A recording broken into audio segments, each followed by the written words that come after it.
Congress versus RSS ಅಲ್ಲ, ಇದು ಮರಿ ಖರ್ಗೆ ವರ್ಸಸ್ ಆರ್ಎಸ್ಎಸ್. ಆರ್ಎಸ್ಎಸ್ ವಿರುದ್ಧ ಸೆಟೆದು ನಿಂತು ಏಕಾಂಗಿಯಾದ ಪ್ರಿಯಾಂಕ್ಗೆ ಬಿಜೆಪಿ ಕೆಡ್ಡ. ಮರಿ ಖರ್ಗೆ ಮೂರನೇ ಶಕ್ತಿ ಆಗೋದ್ರೆ ಅನ್ನುವ ಭೀತಿಯಲ್ಲಿ ಕಾಂಗ್ರೆಸ್. ರಾಜ್ಯದಲ್ಲಿ ಕಳೆದ ದಿನಗಳಿಂದ ಕಾಂಗ್ರೆಸ್ ಮತ್ತು ಆರ್ಎಸ್ಎಸ್ ನಡುವಿನ ಸಂಘರ್ಷ ತಾರಕಕ್ಕೇರಿದೆ. ಆದರೆ ಅಸಲಿಗೆ ಇದು ಕಾಂಗ್ರೆಸ್ ವರ್ಸಸ್ ಆರ್ಎಸ್ಎಸ್ ಅಲ್ವೇ ಅಲ್ಲ, ಇದು ಈಗ ಆರ್ಎಸ್ಎಸ್ ವರ್ಸಸ್ ಪ್ರಿಯಾಂಕ್ ಖರ್ಗೆ ಅಂತ ಬದಲಾಗೋಗಿದೆ. ಯಾಕಂದ್ರೆ ಪ್ರಿಯಾಂಕ್ ಖರ್ಗೆ ಪರ ಯಾವೊಬ್ಬ ನಾಯಕರು ಗಟ್ಟಿ ಧ್ವನಿಯಲ್ಲಿ ಮಾತನಾಡೋದಕ್ಕೆ ರೆಡಿನೇ ಇಲ್ಲ. ಆರಂಭದಲ್ಲಿ ಆರ್ಎಸ್ಎಸ್ ವಿರುದ್ಧ ಪ್ರಿಯಾಂಕ್ ಖರ್ಗೆ ಮಾಡ್ತಾ ಇದ್ದಂತಹ ಪತ್ರ ಸಮರ, ಸರ್ಕಾರಕ್ಕೆ ಸಲ್ಲಿಸಿದ್ದ ಪತ್ರದ ಪರ ಹಲವಾರು ಜನರು ಪ್ರಿಯಾಂಕ್ ಪರ ನಿಂತಿದ್ರು. ಆದರೆ ದಿನ ಕಳೆದಂತೆ ಪ್ರಿಯಾಂಕ್ ಖರ್ಗೆ ಪರ ಲಾಬಿ ಮಾಡ್ತಾ ಇದ್ದಂತಹ ಹಲವಾರು ನಾಯಕರುಗಳು ಸೈಲೆಂಟ್ ಆಗಿ ಸೈಡ್ ಸರಿದು ಹೋಗಿದ್ದಾರೆ. ಕಾರಣ ಆರ್ಎಸ್ಎಸ್ ತಳಮಟ್ಟದಲ್ಲಿ ತಮ್ಮ ಕ್ಷೇತ್ರದಲ್ಲಿ ಟಾರ್ಗೆಟ್ ಮಾಡಿದ್ರೆ ಅನ್ನುವ ಭಯ. ಸದ್ಯ ಆರ್ಎಸ್ಎಸ್ ಪಥಸಂಚಲನ ಸಂಬಂಧಿಸಿದಂತೆ ಜಟಾಪಟಿ ಇದೀಗ ನ್ಯಾಯಾಲಯದ ಮೆಟ್ಟಿಲೇರಿದೆ. ಈ ನಡುವೆ ಸಚಿವ ಪ್ರಿಯಾಂಕ್ ಖರ್ಗೆ ಪರವಾಗಿ ಕಾಂಗ್ರೆಸ್ನ ಪಕ್ಷದಲ್ಲಿ ಅದೆಷ್ಟು ನಾಯಕರುಗಳು ಧ್ವನಿ ಎತ್ತುತ್ತಿದ್ದಾರೆ ಅಂತ ನೋಡೋದಾದ್ರೆ ಕೇವಲ ಬೆರಳೆಣಿಕೆಯಷ್ಟು ಜನ ಮಾತ್ರ. ಅದರಲ್ಲಿ ಪ್ರಮುಖವಾಗಿ BK ಹರಿಪ್ರಸಾದ್ ರವರು ಮಾತ್ರ. ಇನ್ನು ಉಳಿದಂತೆ ಯಾವೊಬ್ಬ ನಾಯಕರುಗಳು ಕೂಡ ಆರ್ಎಸ್ಎಸ್ ವಿರುದ್ಧ ತುಟಿ ಬೀಸುತ್ತಿಲ್ಲ. ಪ್ರಿಯಾಂಕ್ ಖರ್ಗೆ ಪರ ಗಟ್ಟಿ ಧ್ವನಿಯಲ್ಲಿ ಮಾತನಾಡೋದಕ್ಕೆ ರೆಡಿನೇ ಇಲ್ಲ. ಇನ್ನು ಮುಖ್ಯಮಂತ್ರಿ ಸಿದ್ದರಾಮಯ್ಯನವರು ಇದು ಆರ್ಎಸ್ಎಸ್ ರವರ ವಿರುದ್ಧದ ನಿಲುವಲ್ಲ, ಎಲ್ಲ ಸಂಘ ಸಂಸ್ಥೆಗಳಿಗೂ ಅನ್ವಯ ಆಗುತ್ತೆ ಅಂತ ತಮ್ಮ ನಿಲುವಿಗೆ ಸಮರ್ಥನೆ ಮಾಡಿಕೊಳ್ಳುವ ನಿಟ್ಟಿನಲ್ಲಿ ಒಂದಷ್ಟು ಮಾತುಗಳನ್ನು ಆಡ್ತಿದ್ದಾರೆ ಹೊರತು ಇನ್ನು ಉಪಮುಖ್ಯಮಂತ್ರಿ DK ಶಿವಕುಮಾರ್ ಅವರು ಈ ವಿಷಯಕ್ಕೂ ನನಗೂ ಸಂಬಂಧವೇ ಇಲ್ಲದಂತೆ ತಮ್ಮ ಪಾಡಿಗೆ ತಮ್ಮ ಕೆಲಸವನ್ನ ಮಾಡಿಕೊಂಡು ಸೈಲೆಂಟ್ ಆಗಿ ಹೋಗಿದ್ದಾರೆ DK ಶಿವಕುಮಾರ್ ಅವರು. ಆರಂಭದಲ್ಲಿ ಆರ್ಎಸ್ಎಸ್ ವಿರುದ್ಧ ತಾವು ತೆಗೆದುಕೊಂಡಿರುವ ನಿಲುವನ್ನ ಬಹುತೇಕ ಎಲ್ಲಾ ಕಾಂಗ್ರೆಸ್ ನಾಯಕರು ಬೆಂಬಲಿಸುತ್ತಾರೆ.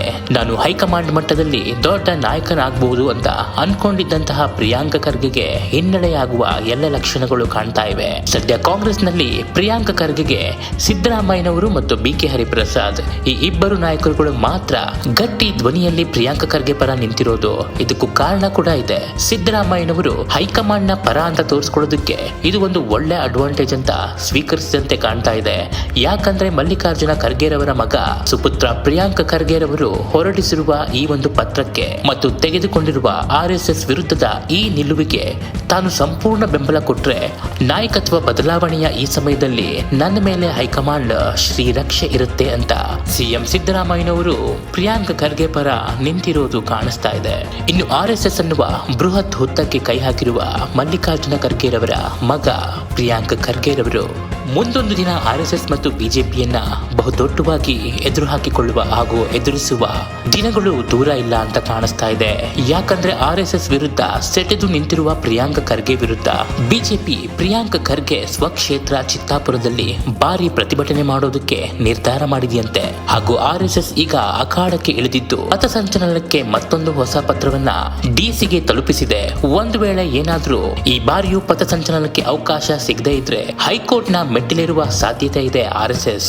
ರಾಜ್ಯದ ಬಹುತೇಕ ಎಲ್ಲಾ ಜಿಲ್ಲೆಗಳಲ್ಲಿ ಆರ್ಎಸ್ಎಸ್ ಪಥಸಂಚಲನವನ್ನ ಮಾಡ್ತಾ ಇದೆ. ಆದ್ರೆ ಯಾವುದೇ ಜಿಲ್ಲೆ ಅಥವಾ ಯಾವುದೇ ತಾಲೂಕಿನಲ್ಲಿ ಇಲ್ಲದ ಸಮಸ್ಯೆ ಪ್ರಿಯಾಂಕ್ ಖರ್ಗೆ ಸ್ವಕ್ಷೇತ್ರ ಚಿತ್ತಾಪುರದಲ್ಲಿ ಮಾತ್ರ ಯಾಕೆ ಅನ್ನೋದೇ ಈಗ ದೊಡ್ಡ ಪ್ರಶ್ನೆ.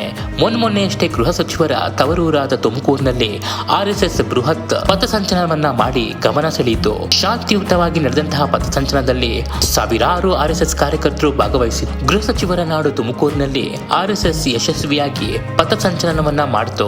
ಆದ್ರೆ ಚಿತ್ತಾಪುರದಲ್ಲಿ ಯಾಕೆ ಈ ರೀತಿ ತೊಂದರೆ ಕೊಡ್ತಿದ್ದಾರೆ ಅನ್ನೋದೇ ಆರ್ಎಸ್ಎಸ್ಗೆ ದೊಡ್ಡ ಪ್ರಶ್ನೆಯಾಗಿದೆ. ಈ ಆರ್ಎಸ್ಎಸ್ ಮತ್ತು ಪ್ರಿಯಾಂಕ್ ಖರ್ಗೆ ಜಟಾಪಟಿಯನ್ನ ನೆಕ್ಸ್ಟ್ ಲೆವೆಲ್ಗೆ ತೆಗೆದುಕೊಂಡು ಹೋಗೋದಕ್ಕೆ ಬಿಜೆಪಿ ಮಾಸ್ಟರ್ ಪ್ಲಾನ್ ಮಾಡಿದೆ. ಇದನ್ನ ಕಾಂಗ್ರೆಸ್ ವರ್ಸಸ್ ಆರ್ಎಸ್ಎಸ್ ಅಂತ ಬಿಂಬಿಸೋದಕ್ಕೆ ಬಿಜೆಪಿ ಪ್ರಯತ್ನ ಮಾಡ್ತಾ ಇದ್ರೆ ಬಿಜೆಪಿ ಸರ್ಕಾರ ಇದ್ದಾಗಲೇ ಈ ಆದೇಶವನ್ನ ಹೊರಡಿಸಿದ್ರು ಅಂತ ಕಾಂಗ್ರೆಸ್ ಬಿಜೆಪಿ ಮೇಲೆ ಗೂಬೆ ಕೂರಿಸ್ತಾ ಇದೆ. ಇನ್ನು ಪ್ರಿಯಾಂಕ್ ಖರ್ಗೆರವರ ಆರ್ಎಸ್ಎಸ್ ವಿರುದ್ಧದ ಈ ನಿಲುವು ಕಾಂಗ್ರೆಸ್ನ ಒಳಗೆ ಆಂತರಿಕವಾಗಿ ಮತ್ತೊಂದು ಸಂಕಷ್ಟವನ್ನ ತಂದೊಡ್ಡಿದೆ. ಅದೇನಪ್ಪಾ ಅಂದ್ರೆ ಮಲ್ಲಿಕಾರ್ಜುನ ಖರ್ಗೆರವರು ರಾಷ್ಟ್ರೀಯ ಕಾಂಗ್ರೆಸ್ ಅಧ್ಯಕ್ಷರು, ಹೇಳಿ ಕೇಳಿ ಹೈಕಮಾಂಡ್ಗೆ ಅತ್ಯಾಪ್ತರು. ಮಲ್ಲಿಕಾರ್ಜುನ ಖರ್ಗೆರವರ ಮಗ ಪ್ರಿಯಾಂಕ್ ಖರ್ಗೆರವರು ರಾಜ್ಯದಲ್ಲಿ ಏಕಾಏಕಿ ಆರ್ಎಸ್ಎಸ್ ವಿರುದ್ಧ ಸೆಟೆದು ನಿಂತು ದೊಡ್ಡ ನಾಯಕ ಆಗೋದಕ್ಕೆ ಪ್ರಯತ್ನ ಮಾಡ್ತಾ ಇರೋದು ಕಾಂಗ್ರೆಸ್ನಲ್ಲಿ ಹಲವಾರು ನಾಯಕರಿಗೆ ಈಗ ಭೀತಿ ತಂದೊಡ್ಡಿದೆ. ಸದ್ಯ ಈಗ ಸಿದ್ದರಾಮಯ್ಯನವರ ಒಂದು ಗುಂಪು, DK ಶಿವಕುಮಾರ್ ಅವರ ಮತ್ತೊಂದು ಗುಂಪು, ಈ ಎರಡು ಗುಂಪುಗಳ ಮಧ್ಯೆ ಮೂರನೇ ಶಕ್ತಿಯಾಗಿ ಏನಾದ್ರೂ ಪ್ರಿಯಾಂಕ್ ಖರ್ಗೆರವರು ಪ್ರಯತ್ನ ಮಾಡ್ತಾ ಇದ್ದಾರಾ? ಒಂದ್ ವೇಳೆ ಹಾಗೇನಾದ್ರೂ ಆಗೋದ್ರೆ ಇಬ್ಬರ ಜಗಳ ಮೂರನೇವರಿಗೆ ಲಾಭ ಅಂತ.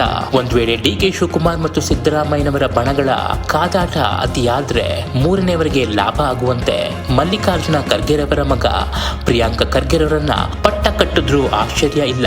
ಯಾಕಂದ್ರೆ ಪ್ರಿಯಾಂಕ ಖರ್ಗೆಗೆ ಎರಡು ಬಹುದೊಡ್ಡ ಬಲ ಇದೆ. ಒಂದು ದಲಿತ ಬಲ, ಮತ್ತೊಂದು ಹೈಕಮಾಂಡ್ ಬಲ. ಮೊದಲಿನಿಂದಲೂ ರಾಜ್ಯ ಕಾಂಗ್ರೆಸ್ನಲ್ಲಿ ಮಲ್ಲಿಕಾರ್ಜುನ ಖರ್ಗೆ ಅವರಿಗೆ ಒಂದು ನೋವಿದೆ. ಕಾಂಗ್ರೆಸ್ನಲ್ಲಿ, ಅದರಲ್ಲೂ ವಿಶೇಷವಾಗಿ ಸ್ವತಃ ಸ್ವಂತ ರಾಜ್ಯ ಕರ್ನಾಟಕದಲ್ಲಿ ನಾನು ಮುಖ್ಯಮಂತ್ರಿ ಆಗ್ಲೇ ಇಲ್ವಲ್ಲ ಅನ್ನೋದು. ಸದ್ಯ ವಯಸ್ಸಿನ ಕಾರಣ ಹಾಗೂ ಕೇಂದ್ರದಲ್ಲಿ ಬಹುದೊಡ್ಡ ಹುದ್ದೆಯಲ್ಲಿರುವ ಮಲ್ಲಿಕಾರ್ಜುನ ಖರ್ಗೆರವರು ಮುಂದೆ ರಾಜ್ಯದ ಮುಖ್ಯಮಂತ್ರಿ ಆಗುವ ಯಾವುದೇ ಲಕ್ಷಣಗಳು ಇಲ್ಲ.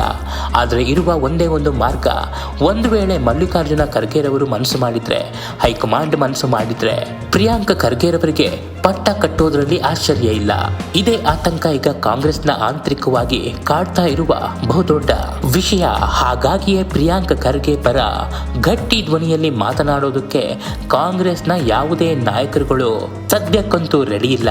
ಪ್ರಿಯಾಂಕ ಖರ್ಗೆರವರು ಗಟ್ಟಿ ಧ್ವನಿಯಲ್ಲಿ ಆರ್ಎಸ್ಎಸ್ ವಿರುದ್ಧ ಮಾತನಾಡುವಷ್ಟು ಗಟ್ಟಿ ಧ್ವನಿಯಲ್ಲಿ ಬೇರೆ ಯಾವುದೇ ನಾಯಕರುಗಳು ಮಾತನಾಡುವ ಧೈರ್ಯ ತೋರಿಸೋದಕ್ಕೆ ರೆಡಿ ಇಲ್ಲ. ಯಾಕಂದ್ರೆ ಅವರಿಗೆ ಗೊತ್ತು, ದೇಶದಲ್ಲಿ ಆರ್ಎಸ್ಎಸ್ ಪಡೆ ಯಾವ ಮಟ್ಟಕ್ಕೆ ಜನ ಮನದಲ್ಲಿ ಬೇರೂರಿದೆ ಅಂತ. ಇನ್ನು ತಳಮಟ್ಟದಲ್ಲಿ ಆರ್ಎಸ್ಎಸ್ ರವರು ಎಲೆಕ್ಷನ್ ಸಮಯದಲ್ಲಿ ಬಿಜೆಪಿಗೆ ಯಾವ ರೀತಿ ಗ್ರೌಂಡ್ ಲೆವೆಲ್ ಅಲ್ಲಿ ಬಿಜೆಪಿಯ ಪಕ್ಷದ ಅಭ್ಯರ್ಥಿಗಳ ಗೆಲುವಿಗೆ ಶ್ರಮ ವಹಿಸ್ತಾರೆ ಅನ್ನೋದು ಕಾಂಗ್ರೆಸ್ ಪಕ್ಷದ ನಾಯಕರುಗಳಿಗೂ ಕೂಡ ಗೊತ್ತು. ಹಾಗಾಗಿಯೇ ಪ್ರಿಯಾಂಕ ಖರ್ಗೆ ತೋರಿಸುವ ಧೈರ್ಯ ಬೇರೆ ನಾಯಕರು ತೋರಿಸೋದಕ್ಕೆ ರೆಡಿ ಇಲ್ಲ. ಇಷ್ಟು ದಿನ ಹೇಗೆ ನಡ್ಕೊಂಡು ಹೋಗಿತ್ತೋ ಹಾಗೆ ಮುಂದುವರಿಲಿ ಅನ್ನೋದು ಹಲವಾರು ಕಾಂಗ್ರೆಸ್ ನಾಯಕರುಗಳ ಅಭಿಪ್ರಾಯ. ಸದ್ಯಕ್ಕಂತೂ ಇದು ಪ್ರಿಯಾಂಕ ಖರ್ಗೆ ವರ್ಸಸ್ ಆರ್ಎಸ್ಎಸ್ ಆಗಿದೆ. ಒಂದು ವೇಳೆ ಹೆಚ್ಚು ಕಮ್ಮಿಯಾಗಿ ಇದು ಕಾಂಗ್ರೆಸ್ ವರ್ಸಸ್ ಆರ್ಎಸ್ಎಸ್ ಆಗೋದ್ರೆ ರಾಜ್ಯದಲ್ಲಿ ಕಾಂಗ್ರೆಸ್ಗೆ ವ್ಯತಿರಿಕ್ತ ಪರಿಣಾಮ ಬೀರಲಿದೆ. ಮುಂದೊಂದು ದಿನ ದೇಶವ್ಯಾಪಿ ವ್ಯಾಪಿಸಿ ಅದು ಕಾಂಗ್ರೆಸ್ ವರ್ಸಸ್ ಆರ್ಎಸ್ಎಸ್ ಆಗೋದ್ರೆ ಕಾಂಗ್ರೆಸ್ಗೆ ಬಹುದೊಡ್ಡ ಡ್ಯಾಮೇಜ್ ಆಗೋದ್ರಲ್ಲಿ ನೋ ಡೌಟ್. ಹಾಗಾಗಿಯೇ ಕಾಂಗ್ರೆಸ್ನ ಬಹುತೇಕ ಹಿರಿಯ ಸಚಿವರುಗಳು ಸಿದ್ದರಾಮಯ್ಯನವರಿಗೆ ಎಚ್ಚರಿಕೆಯ ಸಂದೇಶವನ್ನ ಕೊಟ್ಟಿದ್ದಾರೆ. ಈ ವಿಷಯವನ್ನ ನೀಟಾಗಿ ಹಾಗೂ ಸೂಕ್ಷ್ಮವಾಗಿ ಡೀಲ್ ಮಾಡುವಂತೆ ಸೂಕ್ತ ಸಲಹೆಯನ್ನ ಕೊಟ್ಟಿದ್ದಾರಂತೆ ಕ್ಯಾಬಿನೆಟ್ ಮೀಟಿಂಗ್ ನಲ್ಲಿ. ಅದರಂತೆ ಎಚ್ಚರಿಕೆಯ ನಡೆ ಇಟ್ಟಿರುವ ಸಿದ್ದರಾಮಯ್ಯನವರು ಈ ವಿಷಯವನ್ನ ಕಂಪ್ಲೀಟ್ ಆಗಿ ಹಿಂದೆ ಇದ್ದಂತಹ ಬಿಜೆಪಿ ಸರ್ಕಾರದ ಹೆಗಲಿಗೆ ಏರಿಸುವ ಪ್ರಯತ್ನವನ್ನ ಮಾಡ್ತಿದ್ದಾರೆ. ಇನ್ನು ಡಿಕೆ ಶಿವಕುಮಾರ್ ಅಂತೂ ಆರ್ಎಸ್ಎಸ್ ಬಗ್ಗೆ ತುಟಿ ಬಿಚ್ಚದೆ ತಾವಾಯ್ತು ತಮ್ಮ ಕೆಲಸವಾಯಿತು ಅಂತ ಸೈಲೆಂಟ್ ಆಗಿದ್ದಾರೆ. ಇನ್ನು ಚಿತ್ತಾಪುರದಲ್ಲಿ ಆರ್ಎಸ್ಎಸ್ ಪಥಸಂಚಲನಕ್ಕೆ ನವೆಂಬರ್ 2ರಂದು ಮುಹೂರ್ತ ನಿಗದಿ ಮಾಡಿ ಸರ್ಕಾರಕ್ಕೆ ಮನವಿಯನ್ನು ಸಲ್ಲಿಸಿದೆ. ಅದರಂತೆ ಅನುಮತಿ ಏನಾದ್ರೂ ಸಿಕ್ಕರೆ ಈ ಹಿಂದೆ ಆಯೋಜನೆ ಮಾಡಿದ್ದಕ್ಕಿಂತ ಅದ್ದೂರಿಯಾಗಿ ಆರ್ಎಸ್ಎಸ್ ಪಥಸಂಚಲನವನ್ನ ಚಿತ್ತಾಪುರದಲ್ಲಿ ಮಾಡೋದಕ್ಕೆ ಆರ್ಎಸ್ಎಸ್ ನಿರ್ಧಾರ ಮಾಡಿದೆ. ಕಾರ್ಯಕ್ರಮವನ್ನ ದೊಡ್ಡ ಯಶಸ್ವಿ ಮಾಡಿ ಚಿತ್ತಾಪುರದ ಕ್ಷೇತ್ರದಲ್ಲೇ ಕಾಂಗ್ರೆಸ್ಗೆ ಮತ್ತು ಪ್ರಿಯಾಂಕ ಖರ್ಗೆಗೆ ನೇರ ಟಕ್ಕರ್ ಕೊಡೋದಕ್ಕೆ ಆರ್ಎಸ್ಎಸ್ ನ ಸಂಘಟನೆ ನಿರ್ಧಾರ ಮಾಡಿದೆ. ನವೆಂಬರ್ 2ರಂದು ಆರ್ಎಸ್ಎಸ್ ಪಥಸಂಚಲನಕ್ಕೆ ಅವಕಾಶ ಸಿಕ್ಕರೂ ಅಡ್ವಾಂಟೇಜ್, ಸಿಗದೇ ಇದ್ರೂ ಕೂಡ ಅಡ್ವಾಂಟೇಜ್ ಬಿಜೆಪಿಗೆ. ಪಥಸಂಚಲನಕ್ಕೆ ಅವಕಾಶ ಸಿಕ್ಕರೆ ಭರ್ಜರಿಯಾಗಿ ಪಥಸಂಚಲನ ಮಾಡಿ ಕಾಂಗ್ರೆಸ್ ಸರ್ಕಾರಕ್ಕೆ ಬಿಗ್ ಮೆಸೇಜ್ ಕೊಡೋದು. ಒಂದು ವೇಳೆ ಪಥಸಂಚಲನಕ್ಕೆ ಅವಕಾಶ ಸಿಗದೇ ಇದ್ರೆ ಕಾಂಗ್ರೆಸ್ ಆರ್ಎಸ್ಎಸ್ ನ ವಿರೋಧಿ ಅಂತ ರಾಜ್ಯಾದ್ಯಂತ ಬಿಂಬಿಸಿ ಬಿಜೆಪಿ ಪ್ರತಿಭಟನೆ ಮಾಡೋದು. ಈ ಮೂಲಕ ಮತ್ತೆ ಹಿಂದುತ್ವದ ಅಸ್ತ್ರವನ್ನ ಪ್ರಯೋಗ ಮಾಡೋದಕ್ಕೆ ಬಿಜೆಪಿ ಮಾಸ್ಟರ್ ಸ್ಟ್ರಾಟಜಿಯನ್ನ ಮಾಡಿದೆಯಂತೆ. ಇದನ್ನೆಲ್ಲ ಚೆನ್ನಾಗಿ ಅರಿತಿರುವ ಪ್ರಿಯಾಂಕ ಖರ್ಗೆರವರು ಆರ್ಎಸ್ಎಸ್ಗೆ ಚಿತ್ತಾಪುರಕ್ಕೆ ಸ್ವಾಗತ ಅಂತ ವ್ಯಂಗ್ಯವಾಗಿ ಮಾಧ್ಯಮಗಳಿಗೆ ಉತ್ತರ ಕೊಟ್ರು.